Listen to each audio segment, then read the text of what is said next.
Geopolitics में अक्सर एक कोटेशन बोला जाता है, enemy of enemy is my friend. इसका मतलब होता है दुश्मन का दुश्मन हमारा दोस्त होता है। अब ये बात कितनी सही साबित होती है वो हम आज के सिचुएशन से रिलेट कर सकते हैं। दो देश है मिडिल ईस्ट में, एक है इजराइल और एक है ईरान। इस दोनों के बारे में थोड़ा बहुत चर्चा करते हैं, क्योंकि इस दोनों देशों के बीच जो वॉर चल रही है उसकी वजह से इंडिया पर और वर्ल्ड पे काफ़ी ही बुरा इम्पैक्ट पड़ने वाला है और पड़ रहा है। तो टॉपिक है आज का हमारा, conflict between Israel and Iran. इसका बैकग्राउंड थोड़ा बहुत समझ लेते हैं। 1948 में एक देश आज़ाद होता है, या फिर एक देश ओरिजिन में आता है जिसका नाम है इजराइल। और इजराइल जो है ज्यूस का देश है। ज्यूस मतलब जिस तरह हमारे देश में हिंदू मेजोरिटी में, तो हम अमूमन कह सकते हैं कि हिंदुओं का देश है। पाकिस्तान इस्लाम धर्म के मानने वाले लोगों का देश है, तो कह सकते हैं वो इस्लाम धर्म का देश है। उसी तरह ज्यूस एक धर्म है, उस धर्म के मानने वाले लोगों को जो देश मिला उसको हम कहते हैं इजराइल। अब स्टार्टिंग में क्या हुआ कि जिस धर्म के नाम पे इजराइल बना, इजराइल को कोई देश मान्यता ही नहीं दे रहा था। ठीक वैसे ही जैसे कल को बिहार एक देश बन जाए, तो भारत की जो 27-28 राज्य हैं वो ये बोलना शुरू कर दे कि नहीं नहीं, बिहार को हम देश की मान्यता देंगे ही नहीं। ठीक वही सिचुएशन 1940 के आसपास इजराइल के साथ था। इजराइल को कोई मान्यता दे ही नहीं रहा था। अब एक और देश, ईरान, इसके बारे में थोड़ा समझ लेते हैं। अगर आपको वर्ल्ड मैप थोड़ा बहुत पता है तो अच्छी बात है, नहीं तो यहाँ आप रिलेट कर सकते हैं। जैसे ये मान लेते हैं, ये हो गया इजराइल, और ये एक देश है जिसका नाम है ईरान। और बीच में बहुत सारे कंट्री है जिसको हम कहते हैं अरबियन कंट्री। अरबियन कंट्री भी मुस्लिम कंट्री है और ईरान भी मुस्लिम कंट्री है, लेकिन यहाँ पर मुस्लिम का वह वर्ग मेजोरिटी में रहता है जिसको हम कहते हैं सुन्नी। सुन्नी, और यहाँ जो रहता है उसको हम कहते हैं सिया। अब ये जो अरबियन कंट्री वाले लोग हैं वो इसको अप्रूवल ही नहीं दे रहे थे, इसको एक्सेप्ट ही नहीं कर रहे थे एज ए कंट्री, और इसको भी एक्सेप्ट नहीं कर रहे थे एज ए कंट्री। मतलब ये इनडायरेक्ट रूप से इसका भी दुश्मन हो गया और ये इनडायरेक्ट रूप से इसका भी दुश्मन हो गया। तो ये जो है अरबियन कंट्री, ये इसको नहीं मान्यता दे रहा है, इसलिए इजराइल का दुश्मन हो गया अरबियन कंट्री। इसको भी देश की मान्यता नहीं दे रहा है, इसलिए इसका दुश्मन हो गया अरबियन कंट्री। तो दोनों का दुश्मन, ये दोनों क्या हो जाएगा, दोस्त। तो अभी जो हम लोग वॉर देख रहे हैं इजराइल और ईरान के बीच में, वो स्टार्टिंग में 1948 की हम बात कर रहे हैं। उस समय इजराइल और ईरान क्या था, दोनों बहुत ही अच्छा दोस्त कह सकते हैं। अब होता क्या है, यहाँ से इन दोनों का दोस्ती और बढ़ने लगता है, बढ़ते बढ़ते इस लेवल तक पहुंच जाता है कि जैसे हम लोग को पता है अभी भी ईरान जो है वो मिनरल्स के मामले में बहुत ज़्यादा रिच है, फॉसिल फ्यूल्स के बारे में मामले में काफ़ी रिच है। तो ये क्या करता है, ईरान बहुत सारा ऑयल वगैरह ट्रांसफ़र करने लगता है, किसको, इजराइल को ट्रांसफ़र करने लगता है। इजराइल क्या करता है, इजराइल में काफ़ी इंटेलेक्चुअल लोग सब रहते हैं, पढ़े लिखे लोग, हम लोग सब समझदार, और बहुत सारे मेजोरिटी में जो अच्छे लोग हैं साइंटिस्ट टाइप के, वो सभी कहाँ पाए जाते हैं, मतलब कहाँ रहा करते थे, इजराइल में। अब इजराइल क्या किया, अपने लोगों के हेल्प से, साइंटिस्ट और बाकी इंटेलेक्चुअल लोगों की हेल्प से ईरान की मदद करने लगा, स्कूल बनाने में, बिल्डिंग्स बनाने में, हॉस्पिटल्स बनाने में, और वाटर सप्लाई करने में, हर चीज़ में मदद करने लगा। मतलब इन दोनों का दोस्ती एक अलग ही लेवल पर पहुंचने लगा। होते होते एक समय की बात है एक समय की बात है, मतलब कहानी यहाँ से नहीं शुरू होगा। 1948 से ही ईरान और इजराइल के बीच बढ़िया दोस्ती चल रहा था। ईरान में एक गवर्नमेंट 1948 तक काम करती है जिसका नाम शाह रेजीम, शाह उस व्यक्ति का नाम है, इसको लिख सकते हैं पर्सन, यह व्यक्ति था, और रेजिम मतलब होता है शासन। तो ये व्यक्ति क्या करता है, शासन करने लगता है ईरान में।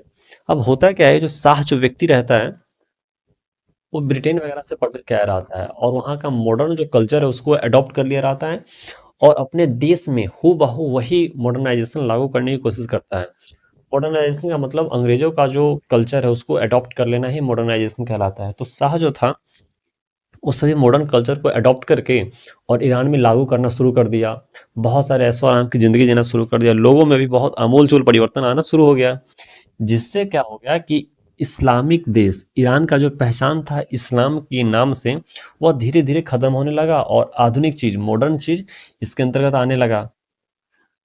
तो यहाँ पर इस ईरान की बात कर लेते हैं। ईरान में एक व्यक्ति आता है Ayatollah Khomeini. Ayatollah Khomeini, Ayatollah Khomeini. यह व्यक्ति जो रहता है इस्लाम धर्म को अच्छे से मानने वाला व्यक्ति रहता है। इसका कहना रहता है कि शाह रेजीन के कार्यकाल में जो मॉडर्नाइजेशन हुआ है ईरान में, जो बिल्कुल भी सही नहीं है, उसकी वजह से देश पे बर्डन और बढ़ता गया है, खर्चा वगैरह और बढ़ता गया है, लोड लोन वगैरह और लोड वगैरह ये सारी चीज़ें बढ़ता गया है, जो कि किसी प्रकार से अच्छी बात नहीं है। तो ये क्या करता है, इसकी सरकार को गिरा देता है। वही कॉन्फ्लिक्ट बढ़ जाता है। इंटरनल कॉन्फ्लिक्ट जब भी बढ़ता है किसी देश के अंदर, तो सरकार गिर जाती है। इसको ऐसे समझ सकते हैं कि अगर बाहर के देश भारत पर आक्रमण करें तो भारत का सरकार नहीं गिर सकता, या कम संभावना है कि गिरे। लेकिन अगर भारत के अंदर ही कॉन्फ्लिक्ट बढ़ जाए तो भारत की सरकार गिर सकती है। ठीक वही बात यहाँ पर भी लागू होती है कि 1948 के पास, सॉरी 1978 के आसपास शाह रेजिम की जो रॉन्ग पॉलिसीज थी उसकी वजह से वहां पर सरकार गिर जाती है, और सरकार में कौन आ जाते हैं, अयतुल्ला खुमैनी, जो कि पूरी तरह से इस्लाम धर्म को मानने वाला व्यक्ति रहता है। अब एक चीज और समझ में आया।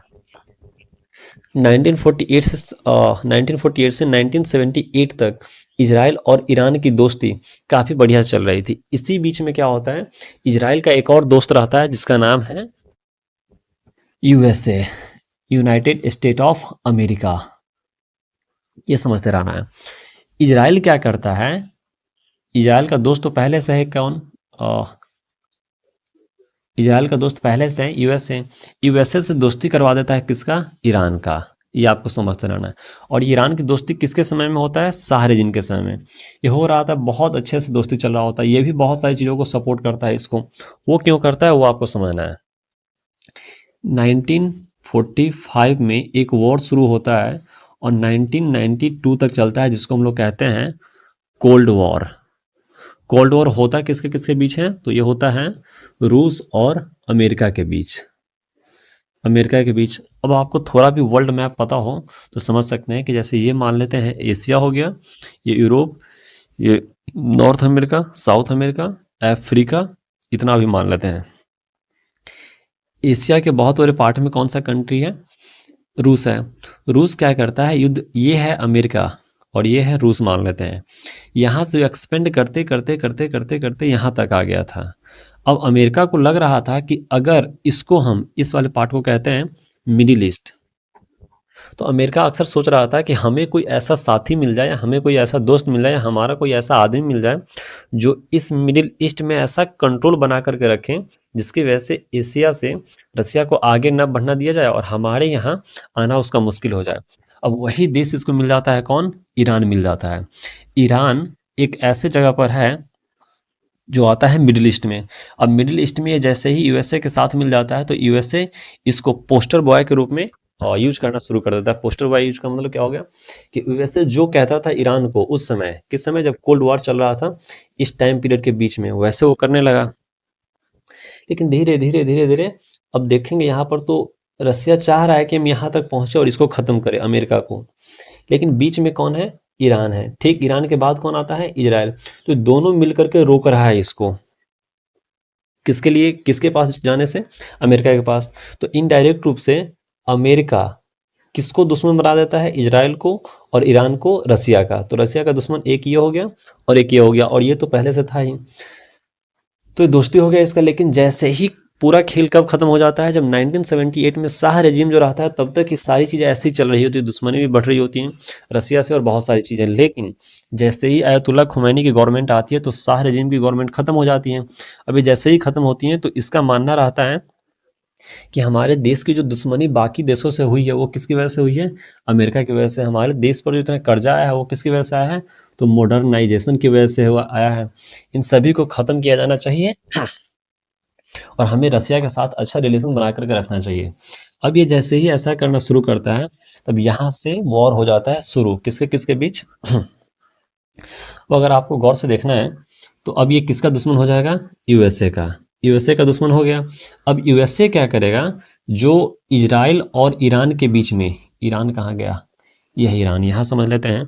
जैसे ईरान और इजराइल, ईरान और इजराइल के बीच में जो बहुत ही अच्छा दोस्ती था उसको ये क्या करेगा, यूएसए तोड़ने का काम करेगा। तोड़ेगा कैसे, सो बताते हैं। यूएसए अब इसको, सॉरी, यूएसए जो है अब इजराइल को ये बोलने लगा कि देखो, ईरान जो है वो मुस्लिम कंट्री है, तुम जो हो पढ़े लिखे इंटेलेक्चुअल हो, मुस्लिम में वैसे भी पढ़े लिखे और इंटेलेक्चुअल लोग कम होते हैं, साइंटिस्ट वगैरह नहीं है, पढ़े लिखे के नाम पे दो चार बस मुस्लिम लोग हैं। जो तुमको नहीं लग रहा है कि ये तुम्हारा फायदा उठाने वाला है, ये समझाने लगता है यूएसए किसको, इजराइल को। तो वो कहता क्या है कि ईरान का दोस्ती बढ़ता जा रहा है किससे? रूस से बढ़ता जा रहा है, और रूस जो है इसको यूरेनियम सप्लाई कर रहा है, यूरेनियम से बनाएगा परमाणु बम, और जो भी इसके आसपास देश है उसको मार करके ये इस्लामिक धर्म स्थापित करना चाहता है। अब इजराइल जो होता है वो यूएसए की बात में आ जाता है और वार करना शुरू कर देता है। अब वहां से जो वॉर शुरू होता है उसको हम लोग कहते हैं एप्रॉक्सी वॉर। एप्रॉक्सी वॉर, एप्रॉक्सी वॉर का मतलब क्या होता है? अगर साधारण शब्दों में कहें तो जैसे जैसे हम चाहते हैं कि किसी को हम मार दें, तो एक तरीका क्या है कि उसका गला काट दें। दूसरा तरीका क्या है कि बॉडी के हजारों पार्ट पर 1000 बार या 2000 बार ब्लेड मार दें, ताकि यहाँ से ब्लड निकले, यहाँ से ब्लड निकले, और ब्लड कम कम निकल करके हर दिन थोड़ा थोड़ा थोड़ा थोड़ा निकल कर एक समय के बाद मर जाए। मतलब सिंपल सा कह सकते हैं कि अचानक से बड़ा अटैक ना करके छोटा छोटा अटैक करके अलग अलग जगहों पर अटैक करके मारना ही क्या कहलाता है, या वॉर ही क्या कहलाता है? अप्रॉक्सी वॉर कहलाता है। तो आपको समझते रहना है। इन दोनों की दोस्ती 1948 से 1978 तक बढ़िया चली, क्योंकि शाह रेजिम थी, दोनों का कल्चर वगैरह सेम था, इसलिए चल रहा था। जैसे अयतुल्ला खुमैनी आता है तो ये अगेंस्ट हो जाता है कि इसका यूएसए का, यूएसए अब भड़काने लग जाता है इजराइल को कि तुम्हारा जो ये है सेफ्टी है, सिक्योरिटी है, वो खतरे में आ जाएगा ईरान की वजह से, क्योंकि ईरान बना रहा है परमाणु बम। ये बहुत सारी अफवाहें चलने लग जाती हैं, लेकिन अभी तक भी साबित नहीं हुआ है कि ईरान जो है ये क्या किया है, परमाणु बम बनाया है। ये तो एक था। दूसरा रीजन क्या था यूएसए का इजराइल को भड़काने का? तो वो आप समझ सकते हैं। जैसे अगर ये हम मान लें कि ये हो गया अमेरिका, और ये हो गया एशिया, ये हो गया यूरोप, ये हो गया अफ्रीका, और ये हो गया अरबियन कंट्री, और यहाँ पे मान लेते हैं ये है ईरान। तो ये बीच का जो रास्ता है इसको हम कहते हैं फारस गल्फ। फारस गल्फ मतलब ऐसा समझ लीजिए वाटर बॉडीज हैं, और इस वाटर बॉडीज पे पूरी तरह से कंट्रोल किसका है? वो है ईरान का। अब यहाँ अमेरिका बैठा हुआ ये देखता है क्या कि एक ऐसा रास्ता है जिससे दुनिया का 35 से 40% ट्रेड, और स्पेशली जब हम ट्रेड की बात करते हैं क्रूड ऑयल, यहाँ से सप्लाई होता है। अगर इस वाले रास्ते पर मेरा कंट्रोल हो जाए तो पूरी तरह से हम दुनिया में ये कर सकते हैं। उसका रीजन क्या है सोच समझना है। एक देश है वेनेजुएला, एक देश है क्यूबा, एक देश है ईरान, और एक दो देश और हैं। इन्हीं सब के पास क्या है? ऑयल है काफ़ी ज़्यादा, तेल काफ़ी ज़्यादा है। तो वेनेजुएला का तो ये कब्जा कर ही चुका है, क्यूबा पे अटैक करने ही वाला है।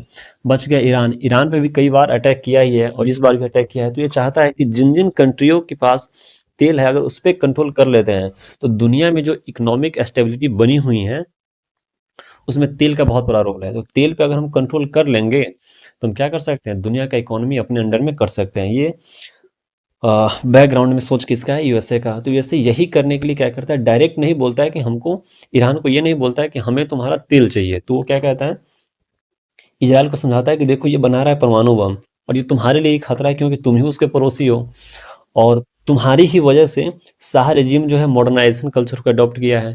तो सबसे बड़ा दुश्मन ईरान का कौन है? तुम हो। और ये बेवकूफ़ समझ में जाता है कि हाँ सबसे बड़ा दुश्मन ये हमारा ही है। तो ये क्या करता है, वॉर करना शुरू कर देता है, और इसको इनडायरेक्ट रूप से सपोर्ट कौन करता है?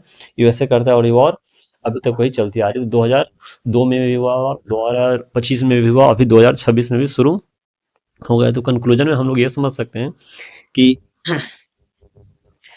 स्टार्टिंग में जो हम लोग एक कोटेशन पढ़े हैं, enemy of enemy is my friend, दुश्मन का दुश्मन हमारा दोस्त होता है, ये बात पूरी तरह से लागू होता है किस पे? ईरान और इजराइल पे। स्टार्टिंग में अरब कंट्री दोनों का दुश्मन था। किसका? तो इजराइल का भी और ईरान का भी। यहाँ से वॉर हुआ था शुरू। तो उम्मीद है कि ये बैकग्राउंड का जो स्टोरी है आपको समझ में आया होगा। अब मिलते हैं नेक्स्ट वीडियो में।